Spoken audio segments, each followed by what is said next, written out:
filmmaker is looking for unique visual ways to tell their story, and that's one of the things that I love about the idea of 360 cameras, but they just haven't been either accessible or up to par with my A cameras. But now we have this, the Insta360 1RS 1-inch 360. What makes this one different is that 1-inch sensor, which is giving us much better image quality. But let's jump right into the fun stuff.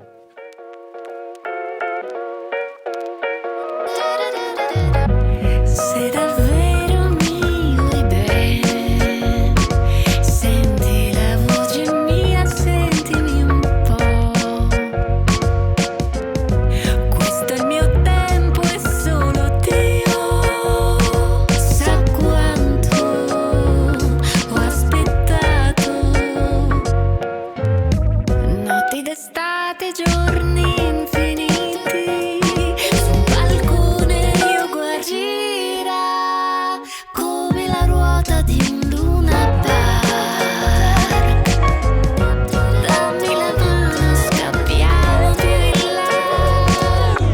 The creative possibilities this opens up is pretty massive. We tested it by running around with random ideas and we came up with some pretty fun stuff. The size, weight, and simplicity of the camera really does let you dive right in, and with it being 360, you can do a lot of reframing in post to come up with some unique looks. But we'll come back to post later. First, let's take a look at the image quality. With the 1RS 1-inch, as the name suggests, you have that 1-inch sensor and is a part of the 1RS family. So if you have a 1RS already, you can upgrade since this uses that 1RS core. You have a Leica lens on the front and back. These are f2.2 and you're able to shoot in 4K now as well. We can see our shooting options here in the menu. I'll tap here to get into my options and set what I'm looking for. I can also swipe up to preview clips, swipe down to get to my settings like screen brightness, touch screen lock, auto screen rotation, and all my main settings here. Inside of general is where you're going to shift your sharpening settings, which I keep down to medium or low. Then at the main screen again, if I swipe right, I get my shooting options like photo or video.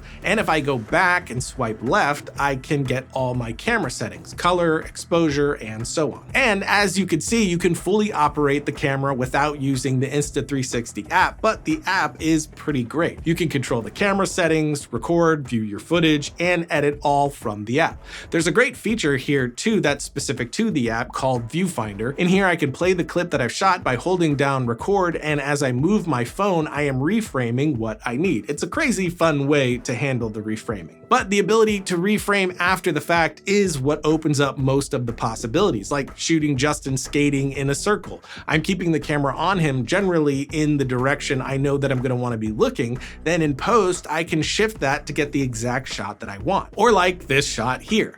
I held the camera on a selfie stick that was through the window. Then as Emily got in, I pulled that out through the other window, then transferred it over to Justin, who was on rollerblades behind the car, so that he could get pulled along as the car moved away. And we ended up getting this great sort of video game style shot. Or you can do a time lapse by either shooting and speeding it up in the app like we did here, or going with the full time lapse mode. Then of course there's the invisible selfie stick. The stick is great for getting all kinds of shots. I'm basically always using it, but like you've seen before with other 360 cameras, the way this camera stitches the footage will erase the selfie stick from the footage. So we can have something like this time lapse here, or even a walk and talk. It does make me wonder what our neighbors think about us and the stuff that we do outside of our studio on a normal basis. Which brings me to audio. The audio in camera is a bit better than I expected, but what's great is the ability to send audio to the camera. For this shot of me and Josh, I'm using the Rode Wireless Go 2 mics. Here on the 1RS 1-inch, I can take this panel off and connect a mic adapter. I also have this optional bracket that I can connect to the camera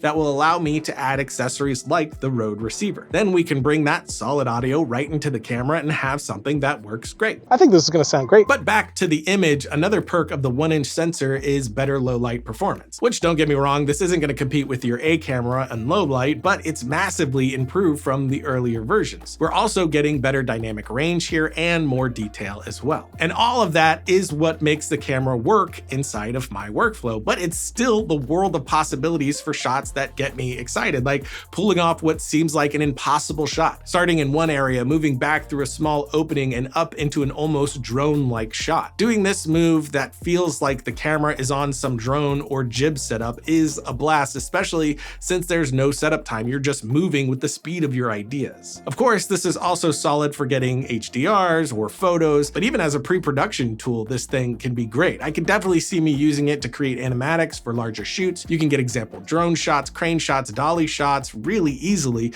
You could also use it for scouting locations like I did with my other Insta360 camera when we shot There Comes a Knocking. With that, I was able to create 360 videos for a lot of my team that weren't able to get to the location ahead of time. As far as waterproofing goes, this one isn't waterproof, but it is water resistant, so good for light water situations, but you wouldn't want to dunk it in the ocean. I'm sure they'll have some kind of case for that soon though. You do have to keep an eye on your stitch lines too. I tried to keep the lens pointed toward what I wanted to be looking at in the end to get the cleanest image. If we look here, we can see how there is that stitch line that will show up when we're too close to objects. The official recommendation is to be 0.5 meters away from the stitch line with whatever subject you're shooting. But inside the Insta360 Studio desktop app, which we'll get to in a second, you can jump into the stitching settings and adjust to get what works best for your specific shot, which I've found normal and optical flow has worked best in most settings. But we'll come back to the desktop app in a minute. The stabilization is also just as solid as the versions before. It works really well, though you still do need to be careful about bumps and steps, of course.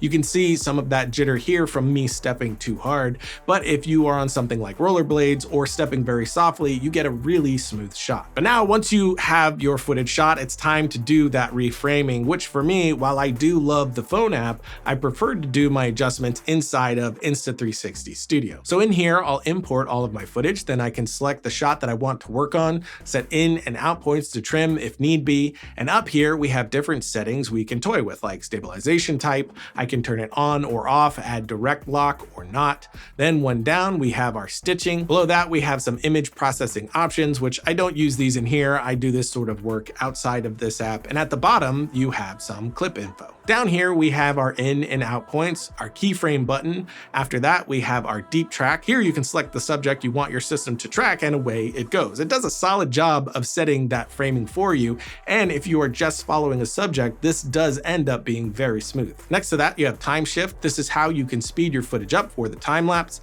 I took this shot here and pushed it all the way to the top, then turned off motion blur in here since I'll handle that later in Premiere. But the main work that I'm doing here is manually reframing my shot. So if we take this shot, first I'll trim it to the area that I'm going to be working on, then I'll add our first keyframe, and we get these options. Up top, we can change our view. We have default, which is that wide fisheye look, crystal ball, then tiny planet, which I love. You get really fun and trippy looks out of this. And with the keyframes, you can move in and out of tiny planet too, which is fun and a little disorienting.